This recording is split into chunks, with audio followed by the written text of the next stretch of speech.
네, 오늘 주제로는요, 마지막 기회라는 제목을 가지고 한번 교제를 나눠보려고 합니다. 지금 예루살렘을 포위한 것은 1차와 2차 포위가 되었는데요. 1차 때 포위가 되고 나서 하나님을 믿노라고 하는 사람들은 2차 포위가 되는 것을 보거든 산으로 도망가라고 예수님께서 말씀을 하셨습니다. 그래서 예수님께서 말씀하신 것은 AD 31년이었고 그 다음에 예루살렘이 멸망할 때는 AD 70년이었습니다.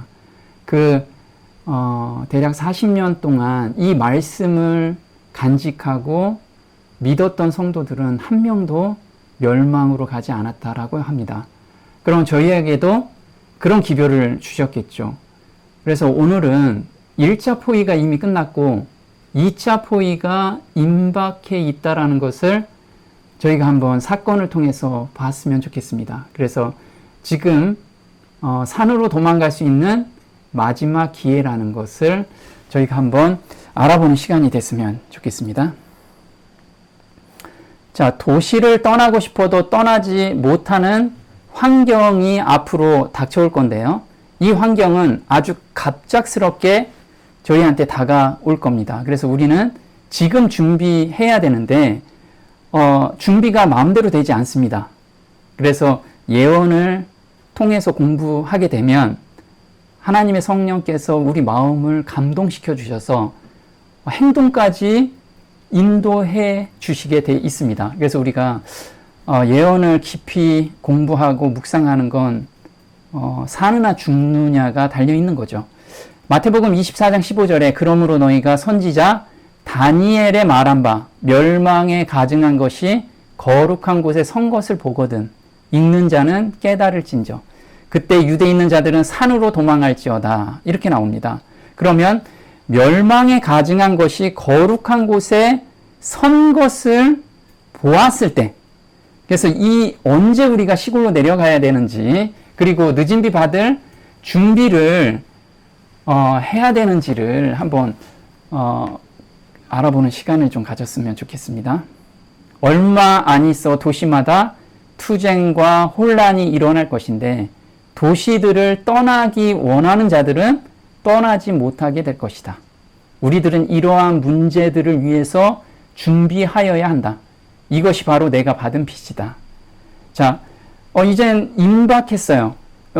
전쟁도 임박했고 그 다음에 예수님의 재림이 임박했고 짐승의 표가 세워지기가 임박했다라는 것을 깨닫게 되면 이미 늦어서 도시를 떠나고 싶어도 떠나지 못하는 환경이 될 거라고 이야기를 해요. 그래서 이게 무슨 이야기인지 좀 보겠습니다. 자, 극심한 혼란 중에 잠깐 동안의 평화가 있고 또 한 번의 극심한 혼란이 있을 거라고 이야기를 합니다. 나는 세상의 거민들이 극도로 혼란한 중에 있는 것을 보았다. 자, 지금 세계 돌아가는 것을 한번 보시면요. 전쟁, 유혈, 궁핍, 결핍, 기근, 재앙 등이 이 땅에 편만해졌다. 편만해진다라는 건 어느 한 국가에 국한된 게 아니고 전 세계적으로 이게 다 일어나고 있다라는 거예요. 동시다발적으로. 이런 것이 일어나는 것을 보면 이 같은 것들이 하나님의 백성들을 둘러싸고 있을 때 그들은 굳게 연합하고 그들의 사소한 어려움을 버리게 되었다. 자존심이 더 이상 그들을 지배하지 않고 깊은 겸비가 그 자리를 대신하게 되었다. 자, 여기서 깊은 겸비가 그 자리를 대신하게 되고 자존심이 더 이상 그들을 지배하지 않고 사소한 어려움을 버리게 되었다. 이때는 우리가 깊은 회개로 들어가고 그 다음에 지금 세상에 얽매이는 것을 이제 그게 큰 문제가 아니게 된다라는 거예요. 이제 죽고 사는 문제가 마음속에 깨달아지게 된 거예요. 그래서 이제 마음에 변화가 생기기 시작한 거죠. 어느 때요? 이렇게 세계에서 전쟁과 유혈과 이런 사건들이 동시다발적으로 생기게 되면 이젠 짐승의 표가 세워지는 때구나. 이걸 깨닫는 자들은 다들 깊은 겸비가 마음에서 우러나오기 시작한다고 합니다. 만약에 지금 우리가 이 마음이 생기지 않는다면 잠자고 있는 거라는 거예요. 자, 고난, 난관, 궁핍은 이성이 제자리를 다시 찾게 해주고 격정적이고 비이성적인 사람이 건전하고 신중하고 지혜롭게 행동하게 하였다. 잠깐 동안의 평화가 있을 것처럼 보였다. 그리고 다시 모든 것이 극히 심한 혼란 속에 빠졌다. 기근과 재앙과 함께 투쟁과 전쟁과 유월이 도처에 편만했다. 다른 나라들이 이 전쟁과 혼란 속으로 빠져들었다. 자, 이 전쟁이 어느 전쟁일까요? 이 전쟁으로 세계 3차 대전까지 이어질 가능성이 굉장히 크다는 거예요.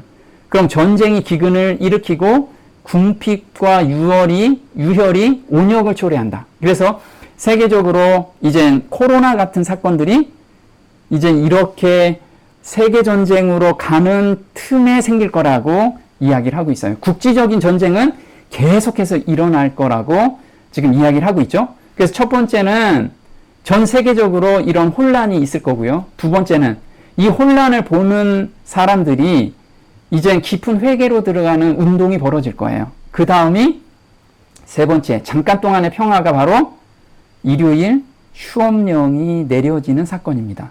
그래서 사람들이 모두 평안하다라고 생각하죠. 근데 거기에 잠깐 동안의 평화가 있고 그 다음에 다시 전쟁과 혼란 속으로 빠지게 될 거고요. 그 다음에 온역이 전 세계적으로 불게 될 겁니다. 이게 지금 스토리를 저희에게 알려주고 있어요. 자, 잠깐 동안의 평화라는 것은 뭐라고 나오냐면 법왕교도와 개신교도와 세속인들은 이 연합이 바로 짐승의 표가 세워지는 것을 의미합니다. 이 연합을 온 세계 교회의 큰 운동이라 하며 오래 기대한 복천년의 전조라 할 것이다. 그래서 이제 평화가 찾아올 겁니다.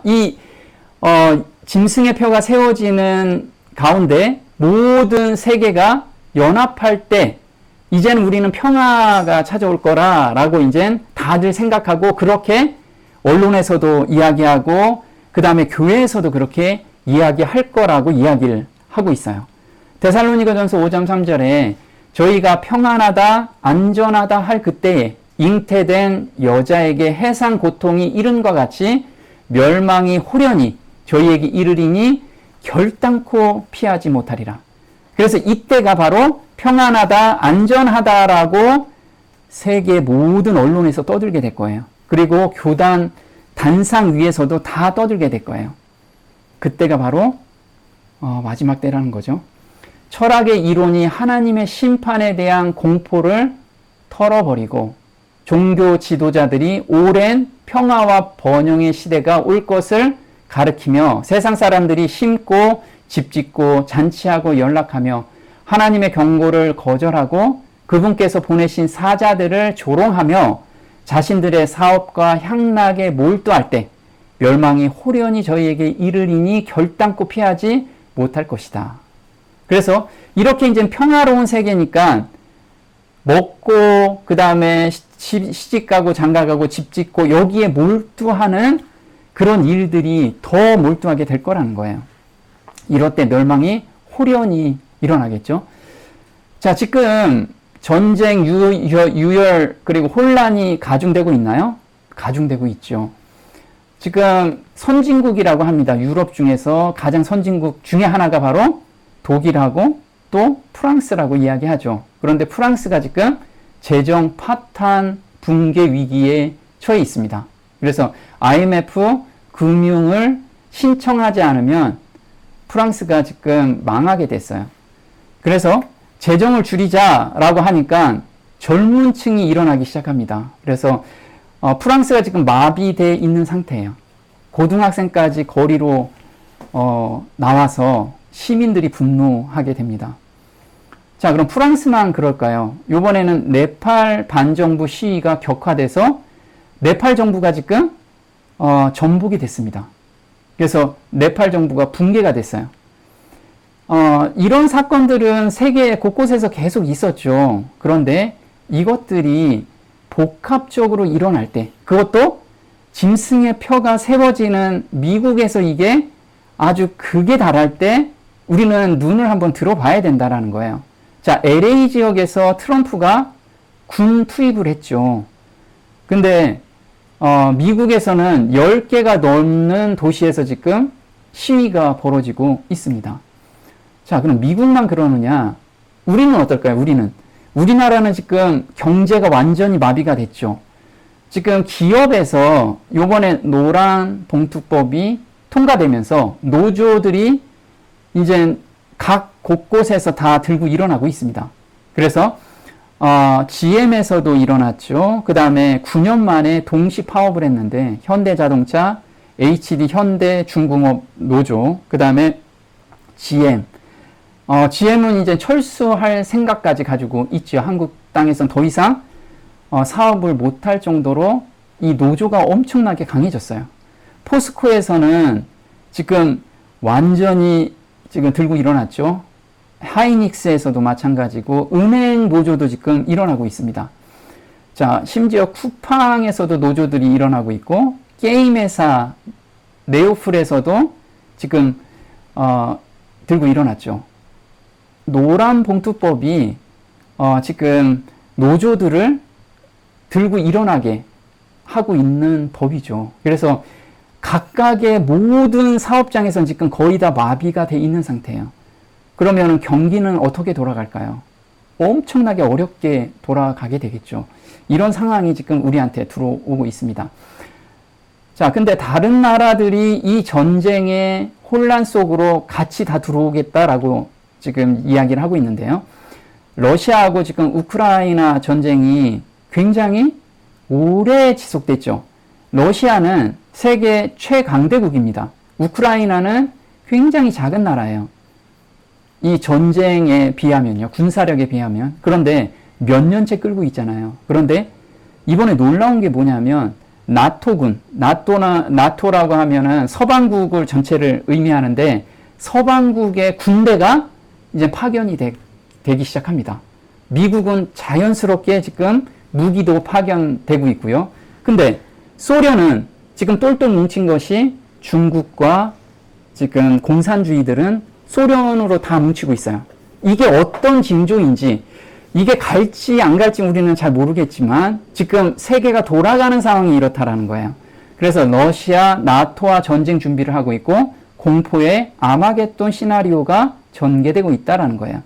자, 러시아 전쟁 이래 최대 공습을 했습니다. 근데 서방군도 공격 대상이다라고 폭탄 선언을 했어요. 자, 이젠 러시아에서는 서방국, 그러니까 서방에 있는 나라들, 독일이라든가 프랑스라든가 이런 데를 내가 치겠다라고 지금 이야기를 하니까 서방국에서 난리 났죠. 그래서 프랑스 핵에 이어 나토 동맹국 공격 시 파괴적 대응하겠다. 그리고 러시아는 니네들이 만약에 파병을 하면 곧 나토와 전쟁하겠다. 이렇게 엄포를 놔요. 그런 놀랍게도 우크라이나에 서방 26개국이 참여를 약속했는데 지금 안전보장군을 파견했어요. 그러면 전쟁이 지금 엄청나게 휘몰리고 있어요. 이게 예상하지 못한 방향으로 지금 계속 가고 있다 이거죠. 그런데 사실 하나님께서는 마지막 때 계획을 가지고 계시죠. 하나님의 계획대로 이루어지고 있다라는 것을 우리가 좀 봐야 될 것 같습니다. 자, 어떤 값으로도 팔 수 없기 때문에 우리가 도시를 떠나기를 원하지만 떠날 수가 없어요. 자, 우리가 어떤 값으로도 팔 수 없는 때가 다가오고 있다. 짐승의 표를 가진 자 외에는 어떤 사람에게도 사거나 파는 일을 금지하는 법령이 미국에 내려지게 될 것이다. 그래서 지금 우리가 영적 준비와 육적 준비 두 개를 동시에 하고 있지 않으면 그때는 덫에 걸린 것처럼 내가 빠져나오고 싶어도 빠져나오지 못하는 상황이 어느 순간에 올 거라는 거예요. 어느 순간에. 자, 그러면 지금 어떤 값으로도 팔 수 없을 그런 환경이 만들어지겠죠. 그 환경이 어떤 건지 구조적으로도 지금 만들어지고 있습니다. 그래서 우리가 스테이블 코인이라고 하고 그 다음에 디지털 아이디라고도 이야기를 하죠. 이것들이 지금 통합적으로 만들어지게끔 시스템적으로 구축이 돼 있습니다. 돼 가고 있는 거죠. 그런데 또 시스템 외의 환경적인 부분을 한번 보도록 할게요. 자, 경기 침체로 자산 가격이 갑자기 폭락하면 팔 수가 없죠. 나는 100만 원에 샀는데 이게 10만 원으로 떨어졌으면 사람들이 팔지를 못합니다. 이런 시점이 곧 돌아올 거라는 거죠. 또 디지털 화폐로 이젠 통제를 당하는 시대가 오겠죠. 그리고 우리 마음속에 이제 먹고 사는 게 너무 팍팍하기 때문에 먹고 사는 문제에 덫에 완전히 걸려 있는 거예요. 다른 것에 신경 쓰지 못하게. 우리 요즘 다들 그러죠. 새벽에 나와서 밤 늦게까지 일을 해야지만 먹고 사는 거. 그 안에서 하나님을 어떻게 찾느냐 이거죠. 이게 사단이 쳐놓은 덫에 우리가 들어가 있는 상태예요. 또 15분 도시, 제2의 팬데믹 때 더욱 강화가 될 건데 이 15분 도시가 지금 서서히 구조적으로 만들어지고 있는 거. 우리는 잘 모르고 있죠. 근데 저변에는 계속 만들어지고 있다라는 거예요. 자, 경기 침체는 어떨까요? 미국에서 한번 볼게요. 미국 주택 소유자들 울상이다. 사실상 집에 갇혔다.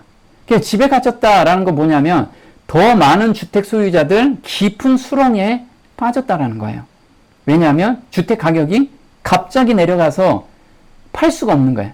그래서 주택 가격 급등했다가 20%가량 하락한 거예요. 근데 이때 팔고 나와야 되는데 팔 수가 없는 것이 지금 은행에서 융자받은 돈이 이 팔아도 그걸 갚지 못하는 거예요. 그러니까 갖고 있게 되는 현상이죠.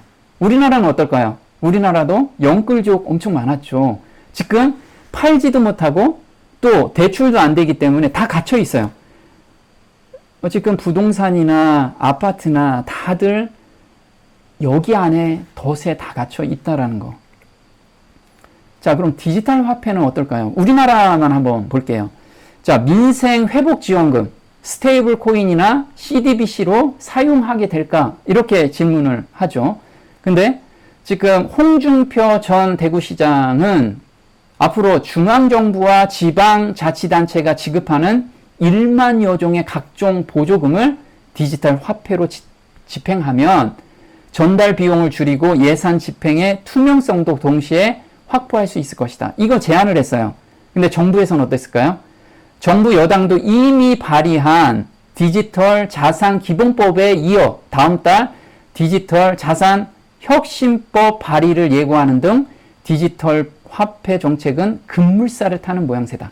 그래서 정부가 앞으로 민생 회복 지원금은 대부분 다 스테이블 코인이나 디지털 화폐로 다 줄 거라는 걸 법적으로 이미 다 제도화를 만들어 놓고 지금 이게 통과를 기다리고 있는 거예요. 통과가 되면 아주 짧은 시간에 모든 화폐는 다 디지털 화폐로 우리 그 보조금을 받게 될 거예요. 이게 올해 안에 달성될 수도 있어요. 왜냐하면 정부 여당이 절대 다수를 차지하고 있기 때문에 본회의만 넘어가면 100% 통과입니다. 그래서 지금 아주 짧은 시간에 어떤 일들이 일어나고 있다는 걸 우리가 좀 봐야 돼요. 자, 먹고 사는 것에 우리가 덫에 걸려 있죠. 마가복음 4장 18절에 또 어떤 이는 가시떨기에 뿌리우는 자니 이들은 말씀을 듣되 세상의 염려와 재리의 유혹과 기타 욕심이 들어와 말씀을 막아 결실치 못하게 되는 자요. 자, 여기서 보면요. 말씀을 받은 사람이에요. 나는 하나님의 자녀라고 생각하는 사람들을 지금 이야기를 하고 있어요. 말씀을 받지 않은 사람은 여기에 들어가지도 않아요. 왜? 이미 거기는 덫에 걸려 있기 때문에. 그런데 나는 하나님을 따라가고자 하는 사람들, 그런 사람들이 세상의 염려에 잡혀 있고 재리의 유혹에 잡혀 있고 그 다음에 기타 욕심에 잡혀 있다라는 거예요. 이것 때문에 호련히 멸망이 오는 것을 모른다는 거예요. 자, 그들은 소유물의 어느 것이라도 지키려고 머무르지 말고 기회를 놓치지 않고 도망하여야 하였다. 노아의 날에도 그러하였으며 노세 때도 그러하였고 예루살렘이 멸망하기 전에도 그러하였으며 역시 말세에도 그러할 것이다. 자, 우리가 노아의 날도 내가 농사 짓는 걸 가지고 들어갈 수 없죠. 노아가 이제 문 닫히니 같이 탑시다 할 때 자기 나 아직 농사 못 졌어요. 나 좀 일을 더 해야 돼요. 나 장가 가야 돼요. 시집 가야 돼요. 이렇게 얘기하면 못 하는 거예요. 나는 믿노라고 하지만 탈 수가 없는 거죠. 자, 그리고 마지막 때도 마찬가지라고 지금 이야기를 하고 있습니다. 당신의 백성들로 널리 퍼진 죄악에서 떠나라고 명하시는 경고의 기별을 통해 하나님의 음성이 또다시 들린다. 그때와 똑같이 지금 이젠 방주가 닫히기 직전이니까 빨리 타라 라고 이야기를 하는데 우리는 그 경고의 기별을 무시하고 있다는 거예요.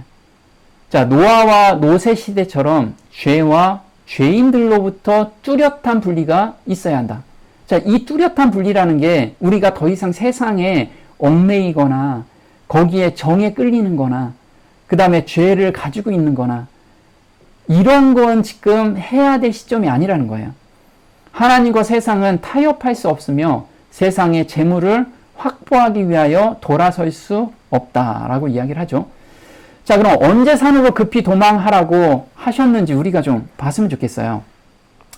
자, 예루살렘이 포위되었을 때 도망가야 되나요? 이 포위됐을 때가 언제냐면 일요일 휴업 법령이 통과될 때가 바로 포위됐을 때예요. 그러면 포위되면 이미 끝난 상태죠. 언제 도망가야 돼요? 포위되기 전에 우리가 산으로 가야 되는 시점이에요. 그래서 법이 통과되는 과정이 보이게 되면 우리는 움직여야 될 때라는 거예요. 이게 예수님께서 제자들에게 한 말씀을 믿는 사람들이에요. 근데 우리가 한번 볼게요. 로마 군대에 의하여 예루살렘이 포위된 것이 유대의 그리스도인들에게 도망하라는 신호였던 것처럼 미국에서 권력을 행사하여 법안권의 안식일을 강요하는 법령을 선포하는 것은 우리에게 경고가 될 것이다. 그때는 큰 도시에서 떠나가고 산속에 있는 격리된 장소에서 거처들을 마련하기 위하여 작은 도시를 떠날 준비를 할 때이다. 자, 여기서 보면요. 일요 휴업령이 떨어지면 그때 움직이라고 이렇게 써 있는 것처럼 보이죠. 그런데 다른 규절을 한번 보도록 할게요. 자, 포위가 되었을 땐 이미 도망갈 수 없는 상황이에요. 그래서 로마 군기가 수마일 떨어져 있음을 보았을 때 그때가 마지막 기회라는 거예요. 그래서 구주께서 당신을 따르는 사람들에게 멸망에 가증한 것이 거룩한 곳에 선 것을 볼 때 도망하라고 한 것은 곧 우상 숭배하는 로마의 군기가 예루살렘 성벽 밖 수마일까지 미치는 거룩한 땅에 세워질 때, 자, 예루살렘 성전이 아니고 예루살렘 성벽 수마일에서 이미 세워지는 것을 볼 때, 그럼 점점 세워지면서 오겠죠. 이것을 봤을 때, 우리가 일요휴업령이 떨어졌을 때 움직이면 늦는다라는 거예요. 그때 이미 포위가 됐기 때문에 우리가 도시를 떠나려고 해도 떠날 수 없는 상황으로 우리는 갇혀지게 된다라는 거예요. 그래서 거룩한 땅에 세워질 때 그리스도를 따르는 사람들은 도망하여 안전을 얻어야 할 것이다. 경고하는 징조가 보일 때, 그래서 여기서 일요휴업령이 떨어질 때라고 의미한 게 아니고 경고하는 징조가 보일 때 도망하기를 원하는 사람들은 지체 없이 서둘러야 할 것이다. 예루살렘은 물론이요, 온 유대 땅에서도 도망하라는 신호에 즉시 순종해야 할 것이다. 그래서 언제 해야 되냐면, 자, 노아의 방주는 그럼 언제 들어가야 할까요? 동물들이 모두 들어가고 문이 닫혔을 때가 바로 법이 통과할 때예요. 이때 우리가 노아 방주에 들어갈 수가 없죠. 언제 들어가야 돼요? 동물들이 줄 서서 들어가는 것을 보았을 때 같이 따라 들어가야 돼요. 이때가 법이 통과되는 과정이 보이는 때라는 거죠. 자, 주님께서는 거듭거듭 우리 신자들이 가족들을 거느리고 도시를 떠나 저들의 먹을 양식을 재배할 수 있는 시골로 옮기도록 지시해 주셨다. 그 이유는 장차 물건을 사고 파는 문제가 매우 심각해질 것이기 때문이다. 지금은 여러 번 반복해서 우리들에게 주신 이 진리의 말씀을 유의해야 할 때이다. 도시를 떠나서 주택들이 서로 밀집되어 있지 않고 원수들의 방해에서 해방될 수 있는 후미진 시골 지방으로 가라. 이것이 지금 동물들이 줄 서서 들어가는 것을 보았으면 이제 행동하라는 거예요. 행동.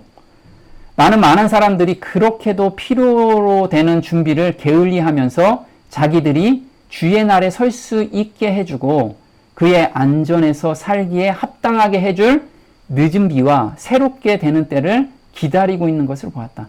나는 너무나 많은 사람들이 환난의 때에 피난처를 갖지 못한 것을 보았다. 그래서 두 가지를 준비하라는 거죠. 늦은 비를 받을 준비, 깊은 회개에 들어가는 거. 그 다음에 먹을 양식, 앞으로 사고 파는 문제가 너무 심각하기 때문에 자급할 수 있는, 자급자족할 수 있는 그런 환경으로 지금 들어가라는 거예요. 그럼 지금이 2차 포위되는 과정인가? 1차는 그럼 언제였을까요? 1차는. 자, 1차는 1885년 5월에 블레어라는 사람이 썬데이 로를 발의했죠. 이때 어떤 사람의 영향을 받았냐면 레오 13세의 영향을 받았어요. 이 레오 13세는 카톨릭 사회교리의 초석을 만든 분인데 노동자 권리와 사회 정의 구현을 앞세웠어요. 그리고 일요일에 예배를 강제화하자 이것을 내세운 사람이에요. 이 사람의 영향을 받아서 블레어라는 사람이 썬데이 로를 발의를 했어요. 그래서 일부 통과가 됐어요. 그리고 그때 안식일을 지키는 사람들이 구금되고 감옥에 들어가고 벌금을 매기게 됐습니다. 이때가 1차 포위로 보고 있는 거예요. 자, 2차 포위는 현재 진행되고 있죠. 누가 하고 있죠? 자, 레오 13세가 1차 포위를 하는 주역이었다면 지금 똑같은 정신을 이어받은 레오 14세가 지금 움직이고 있다라는 거예요. 근데 레오 14세는 찬미 받으소서, 이 2025년이 희년인데 찬미 받으소서 요것을 완성하겠다는 강한 의지를 가지고 있어요. 그래서 2028년 5월 24일까지 자기가 구상한 것을 완성하고자 하는 강한 의지를 가지고 있다라는 거예요. 근데 그 의지가 뭐냐면 바로 레오 13세가 추구했던 새로운 사태라는 사상, 그 사상의 핵심이 뭐냐면 여기에서 일요일과 특정 성일에는 일과 노동을 중단해야 할 의무가 뒤따릅니다. 노동으로부터의 휴식, 즉 종교를 통해 거룩하게 여겨져야 합니다. 자, 그냥 일요일에 쉬는 게 아니고 일요일에는 종교 행사를 통해서 거룩해져야지만 된다라는 거예요. 그래서 종교적 의식과 결합된 휴식은 사람으로 하여금 잠시 일상생활에 번잡함을 잊고 천상의 것들과 영원하신 하느님께 마땅히 드려야 할 예배에 집중하게 합니다. 무엇보다도 이것이 일요일 휴식의 이유이자 동기입니다. 이것을 완전하게 본인 2028년 5월 24일까지 완성하겠다라는 거예요. 근데 놀랍게도 트럼프 정부가 이걸 강하게 드라이브를 걸고 있죠. 지금 용의 목소리로 걸고 있습니다. 자, 트럼프 정부가 나오기 전에 하나님의 법이 창세기 때 세워진 두 가지 법, 하나는 결혼제도와 또 하나는 안식일 제도죠. 그 중에 결혼제도가 폐지한 것이 공식적으로 폐지가 된 것이 2012년 12월입니다. 그리고 지금 두 번째 법을 폐지하려고 하는 것이 트럼프에서 2025년 5월 2일 얼마 전에 종교자유위원회를 발족을 했죠. 그래서 이게 법적으로 만들어지는 과정을 지금 통과하고 있습니다. 자, 1880년에는 48개 주 중에서 17개 주가 일요일 법령을 두어 안식일을 지키는 사람들을 기소하였어요. 그래서 최초에는 단순한 공휴일이었으나 점점 진행되면서 종교적인 동기가 점점 더 공공연히 강조되었어요. 그래서 일요일에 예배드리지 않으면 감옥에 보냈죠. 그래서 1895년부터 96년까지 2년간 적어도 76명의 재림교인이 기소되었고 28명이 옥에 갇히게 되었어요. 그들이 억류된 기간은 총 1144일입니다. 그러면 3년 이상을 옥에 갇혀 있었다라는 거예요. 그래서 이게 1차적으로 지금 일요일 법령이 진행이 됐던 사건입니다. 그럼 이 사건이 이젠 두 번째로 일어나는 것을, 미국에서 일어나는 것을 보게 되면 진행되는 과정을 보면 우리가 움직여야 될 때라는 거예요. 자, 미국 공립학교 10개명 개시 의무화 법안이 통과된 것이, 통과나 또는 발의된 것이 15개 주입니다. 현재. 미국에서는 지금 물밑에서 계속 법령이 진행되고 있어요. 이것을 우리가 좀 봐야 될 거라는 거죠. 근데 놀랍게도 트럼프가 지금 진행되는 일을 보면 우리는 눈이 번쩍 떠져야 된다는 거죠. 자, 트럼프의 선집행 후소송 전략, 엄청난 빅피처가 숨어져 있다. 자, 트럼프는 지금 막무가내라고 우리가 생각을 해요. 뭐냐면 지금 관세도 위법이죠. 위법인데 트럼프는 일단 선집행합니다. 그래서 관세를 행정명령으로 가면, 그 다음에 위법이라고 이게 법정 소송으로 들어가면 몇 개월이 걸려요. 그런데 이미 행정명령이 갔기 때문에 전 세계는 거기에 이미 모든 조직이 구성이 됩니다. 그래서 법이 바뀌어도 그 구조를 바꿀 수 없는 환경이 돼요. 트럼프는 이걸 노리고 지금 선집행 후소송 전략으로 가고 있는 겁니다. 그래서 지금 보면 트럼프는 3단계로 지금 나누고 이 전략을 펴고 있어요. 프로젝트 2025에는 이 전략이 다 들어가 있습니다. 그래서 이것을 분석한 기자가 이걸 쓴 거예요. 첫 번째 단계는 행정명령으로 기정사실화 시킨다. 2단계는 2026년 중간선거에서 상하원의원의 과반수를 차지해서 행정명령을 법률로 그냥 굳히겠다라는 거예요. 지금은 뭐 위법 행위가 많은데 이걸 법률로 그냥 굳혀버리겠다는 거예요. 3단계는 2027년 헌법 개정을 통한 보수 우위를 영구화시키겠다. 영구화 직권화를 시키겠다라는 거예요. 조금 구체적으로 보면요. 트럼프 정부에서 지금 프로젝트 2025는 정말 믿기 힘든 내용들이 너무 많은 거예요. 왜냐하면 독재가 여기 숨어 있기 때문에 그래요. 근데 이게 단순하게 트럼프 머리에서 나온 게 아니고 이 프로젝트 2025를 구성한 사람들이 단일 행정부 이론을 가지고 50년간 이걸 설계해오는 것이 이번에 딱 트럼프가 실행하는 거예요. 그러니까 단순하게 갑작스럽게 나온 정책이 아니고요. 50년 동안 준비한 거예요. 아무도 빠져나가지 못하게. 자, 트럼프의 위헌적 행보는 즉흥적 일탈이 아니다. 그래서 대통령이 행정부 전체를 완전히 장악하기 위한 정책을 지금 펴고 있어요. 그게 프로젝트 2025에 그걸 보고 사람들이 완전히 깜짝 놀란 거예요. 또 보면요. 트럼프는 한 걸음 더 나갔다. 헤리티지 대잔이 주도한 프로젝트 2025는 단일 행정부 이론의 완결판이다. 그래서 3단계를 생각하고 있는데 의회 장악과 헌법 개정까지 겨냥한 3단계 전략을 가지고 있어요. 그래서 트럼프가 지금 행정명령 내린 것을 완전히 법제화로 굳히기 위한 거예요. 그런데 프로젝트 2025 우리 많이 알고 있죠. 거기에 핵심이 무엇인지. 그래서 먼저 집행하고 법적 책임은 나중에 감수하면서 정책을 기정사실로 만드는 방식으로 계속해서 드라이브를 걸고 있는 것이 트럼프 정부입니다. 자, 프로젝트 2025는 단순한 정책 모음이 아니다. 우리는 그냥 프로젝트 2025로 보면 앞으로 일어날 일이라 라고 생각하지만 사실 대통령 권한을 영구화하기 위한 3단계 로드맵이라는 거죠. 첫 번째 로드맵은 뭐냐면 행정명령으로 기정사실을 만든다. 위헌 판결이 나와도 상관이 없다. 왜냐하면 현실은 이미 바뀌었기 때문에 그렇다라는 거예요. 그래서 지금 위법인 사항들을 다 가지만 법에서는 그걸 위법이라고 판결을 해도 행정부에서는 따르지 않고 그냥 가는 거예요. 이미 굳혀졌기 때문에. 두 번째 단계는 2026년 중간선거 보수 진영이 의회를 장악해서 행정명령을 법률로 굳히겠다 이것을 지금 이야기를 하고 있고요. 그 다음에 헌법 개정을 통해서 영구 집권하겠다라는 거예요. 근데 스카이 뉴스에서 보면요, 트럼프가 이런 이야기를 해요.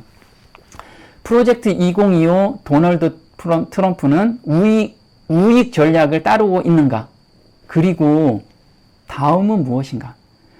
지금 프로젝트 2025에서 안 한 것이 몇 가지가 있는데 그 대표적인 하나를 지금 강하게 드라이브를 걸겠다라는 거예요. 우리 다 알고 있죠. 트럼프 대통령은 임기 100일차 됐는데 프로젝트 2025에서 정책을 내세운 걸 아주 빠르게 지금 실행하고 있다라고 조사를 한 거예요. 근데 트럼프 대통령은 겉으로는 나 프로젝트 2025 잘 몰라 이렇게 부인하는데 사실 프로젝트 2025에 맞춰서 모든 정책을 지금 펴고 있다라는 거예요. 그래서 여기서 하나씩 지금 따져본 거예요. 그래서 우리 딥스테이트라고 하죠. 권력이 나눠져 있는데 지금 트럼프가 들어서자마자 딥스테이트를 조직을 무너뜨리고 지금 대통령 중심화로 모든 것을 재편하고 있어요. 근데 이게 프로젝트 2025에 들어가 있다라는 거죠. 자, 프로젝트 2025에는 불법 이민은 완화되지 않고 종식되어야 하며 국경은 재조정되지 않고 봉쇄되어야 한다. 이렇게 프로젝트 2025에 써 있거든요. 그런데 바로 트럼프가 뭐라고 하냐면 그는 대규모 추방을 약속했으며 멕시코 국경에서 국가 비상사태를 선포하고 국경을 완전히 폐쇄시켰죠. 이것이 이제 트럼프는 본인은 프로젝트 2025 따르지 않는다라고 하는데 모든 것이 따르고 있다는 것을 하나씩 조목조목 지금 따지고 있는 거예요. 근데 정말 하나씩 다 이루어지고 있는 거죠. 그래서 차기 보수 대통령은 다양성, 형평성, 포용성, 성평등, 낙태 같은 용어를 삭제해야 된다. 그래서 우리가 남자, 여자가 아니고 뭐 다양성이라고 그동안에 계속 바이든 정부 때 그게 보편화됐잖아요. 근데 트럼프가 들어서자마자 남자와 여자뿐이 없다. 이렇게 행정명령을 내린 거예요. 이런 것들은 보수 우위에서 이야기한 것을 그대로 따르고 있다라는 거예요. 자, 그런데 그 다음은 무엇일까?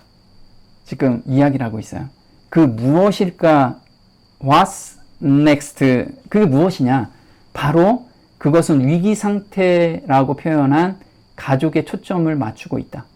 이어 정책 입안자들이 가족의 권위, 형성, 결속을 최우선 과제로 삼고 세법을 포함한 정부 권한을 활용해 미국 가정을 회복해야 할 때라고 덧붙이며 공동 저자 중 한 명은 가족 안정성에 대한 모든 위협에 맞서야 한다고 말했다. 자, 그래서 가족을 회복해야 된다. 가정을 회복해야 된다. 이 뜻이 뭐죠?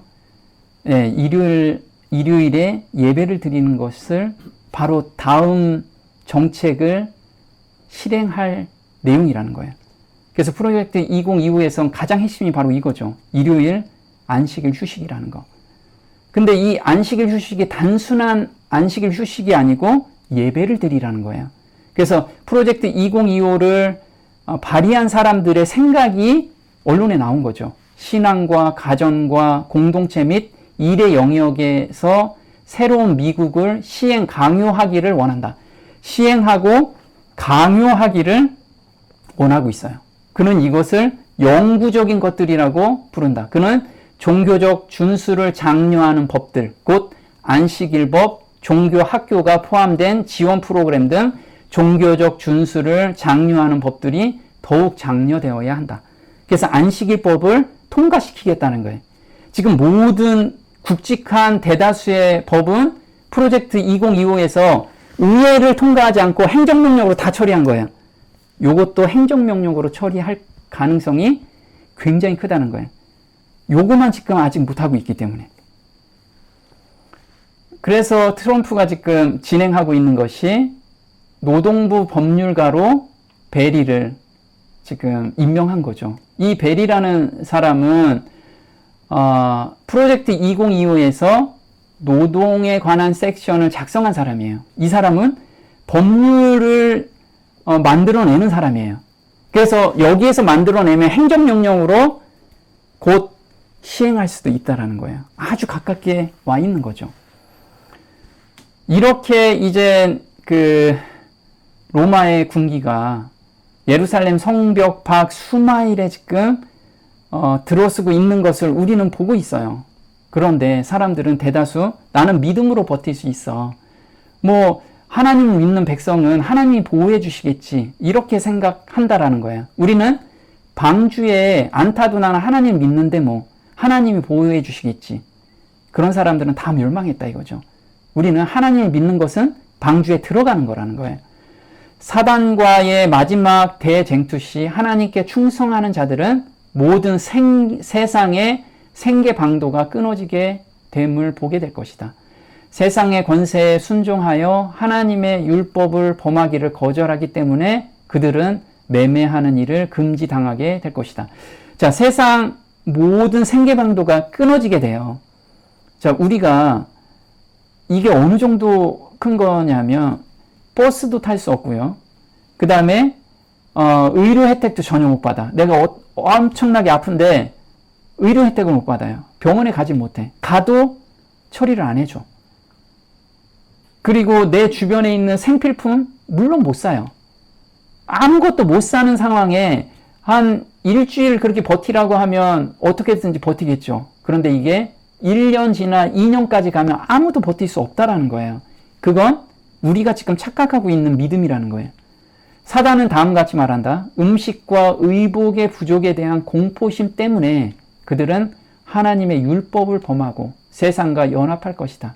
세상은 전부 나의 통치 아래에 있게 될 것이다. 사단은 정말 우리가 어느 부분이 가장 연약한지를 알아요. 음식과 의복은 우리가 기본 사는데 기본이라는 거예요. 그것을 흔들어 버리면 아무리 지금 믿음이 있다라고 해도 다 흔들리게 될 거예요. 자, 신명기 28장 56절에 예루살렘이 멸망할 때를 미리 예언했고요. 마지막 멸망하기 직전을 이렇게 표현을 해요. 또 너희 중에 유순하고 연약한 부녀 곧 유순하고 연약하여 그 발바닥으로 땅을 밟아보지도 아니하던 자라도 그 품의 남편과 그 자녀를 질시하여 그 다리 사이에 나온 태와 자기 낳은 어린 자식을 가만히 먹으리니 이는 내 대적이 내 생명을 에워싸고 맹렬히 쳐서 곤란케 함으로 아무것도 얻지 못함이니라. 얼마나 유순했으면 발바닥에 땅에 밟지 않는 그런 연약한 여인이 자기가 낳은 자식을 남편한테 뺏길까봐 자식한테 뺏길까봐 몰래 먹는다라는 거예요. 이거는 기본적으로 우리 사람이 갖춰야 될 기본 도덕이 무너지는 거죠. 이때는 도덕이 무너지게 돼 있어요. 왜? 먹는 거에서 무너지면 모든 것이 무너지게 되는데 본인이 아무리 믿음이 좋다라고 이야기를 해도 이렇게 무너지게 될 거예요. 그래서 우리는 하나님이 지금 방주로 들어가라 라고 했을 때 따라 들어가는 것이 그게 믿음이라는 거죠. 자, 늦은 비 성령의 부어짐이 있을 때 주변에는 지금 늦은 비 성령이 내리는데 감동을 받지 못할 거예요. 어떤 사람이요? 다가올 일에만 두려움을 느끼는 사람만. 이젠 곧 세상이 멸망할 것 같고 이 두려움 때문에 그것만 보는 사람들은 늦은 비를 받을 수 없다라는 거예요. 왜냐하면 자기는 돌아봐야 되는데 그 두려움 때문에 그 두려움만 봐서 빨리 시골에 내려가야지 이런 건 의미가 별로 없다라는 거죠. 교회 내에 하나님의 능력의 놀라운 현시가 있을 것이다. 이게 늦은 비 성령이 내리는 거죠. 그러나 그것은 주님 앞에 자신들을 낮추지 않은 자들과 고백하고 회개함으로 마음의 문을 열지 않는 자들은 감동시키지 못할 것이다. 하나님의 영광으로 세상을 환하게 하는 그 같은 능력의 현시 가운데서도 그들은 다만 눈먼 상태에서 그들이 위험하다고 생각하는 것, 곧 그들의 두려움을 일으키는 것들만을 보게 될 것이다. 그리하여 그들은 그것을 대항하고자 준비할 것이다. 주께서는 그들의 생각과 기대대로 일하지 않기 때문에 그들은 그 사업을 반대할 것이다. 그들은 그처럼 여러 해를 사업에 종사하였는데 왜 우리가 하나님의 성령을 알지 못하겠는가라고 말한다. 그래서 지금 우리가 하나님께서 원하시는 건 이런 재앙을 내릴 때 깊은 회개로 들어가라고 지금 이야기를 하고 있죠. 그리고 말씀에 따라서 후미진 시골에 내려가서 자급자족해라. 이 두 가지를 우리는 동시에 하는 자만이 하나님께서 늦은 비 성령을 내릴 때 우리가 그걸 받고 큰 외침으로 세상에서 증거가 될 거예요. 오늘 이렇게 지금 로마의 군기가 아주 가까이 와 있습니다. 지금 미국에서는 행정명령이 우리가 언제 행정명령 할 겁니다 이렇게 발표하지 않죠. 트럼프는 내일 행정명령 내리면 그 다음부터 바로 실행이 돼요. 이와 마찬가지로 이게 법이 뭐 의회를 통과하거나 그러지 않을 수 있다라는 거예요. 우리가 생각하는 의료휴업령은 갑자기 호련히 그렇게 내릴 거로 예상이 돼요. 그래서 우리는 오늘 준비해야 돼요. 오늘 정말 하나님께 매달리고 가야 될 길과 할 일을 알려달라고 하나님께 매달리는 그런 저와 여러분이 됐으면 좋겠습니다. 오늘 여기까지 하겠습니다.